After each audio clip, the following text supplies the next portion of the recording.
السلام علیکم ناظرین، ایک بات بتاتا جاؤں، اگر آپ کے سر میں سے خشکی ختم نہیں ہوتی تو ایک ایسا آئل بتا دوں کہ 6-7 دن میں انشاءاللہ آپ کے سر کی خشکی ختم ہو جائے گی، بال مضبوط ہو جائیں گے۔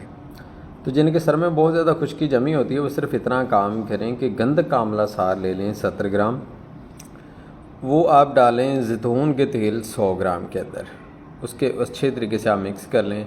اس کے اندر آپ نے 25 گرام تارا میرا کا تیل ڈالنا ہے، 25 گرام آپ اس کے اندر چمبیلی کا تیل ڈال لیں۔ تو یہ آپ اسے اچھی طرح سے مکس کریں اور سر کی جڑوں میں لگا لیں۔ بہت زیادہ گرمی میں یہ آپ کام نہ کریں، ابھی موسم نارمل ہے، اس میں آپ استعمال کر سکتے ہیں۔ انشاءاللہ 6 سے 7 دن میں آپ کے سر کے بالوں کی خشکی ختم ہو جائے گی، بال مضبوط ہو جائیں گے۔ تو میرے چینل کو فالو کیجئے تاکہ آپ کو آنے والی سبھی ویڈیوز مل سکیں، اور ساتھ ساتھ جو ہے لازمی کمنٹس میں اپنی رائے کا اظہار کیا کریں۔ السلام علیکم۔